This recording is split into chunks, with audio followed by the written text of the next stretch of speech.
তুরস্ক বলতেই আমাদের চোখে ভেসে ওঠে ইস্তাম্বুলের মসজিদ, কাপাডোকিয়ার বেলুন আর প্রাচীন ইতিহাস।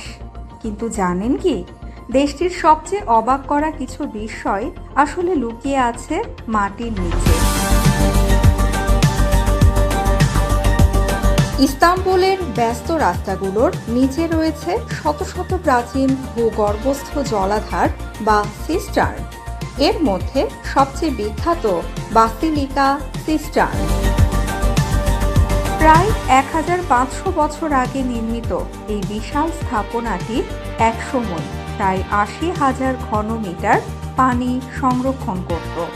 আজ সেখানে দেখা যায় সারি সারি আলোকিত স্তম্ভ, রহস্যময় পরিবেশ আর বিখ্যাত দুইটি মেডুসার মাথা, যা দেখতে প্রতি বছর লাখো পর্যটক ছুটে আসেন।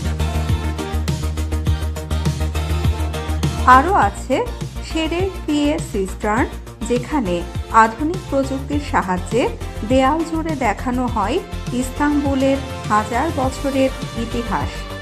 তবে বিস্ময় এখানেই শেষ নয়। মধ্য তুরস্কের কাপাডোকিয়ায় রয়েছে পুরো একটি ভূগর্ভস্থ শহর। দেরিনকুই নামে এই শহরটি মাটির প্রায় 85 মিটার গভীর পর্যন্ত বিস্তৃত। হাজার হাজার বছর আগে মানুষ এখানে আশ্রয় নিত আক্রমণকারীদের হাত থেকে বাঁচতে।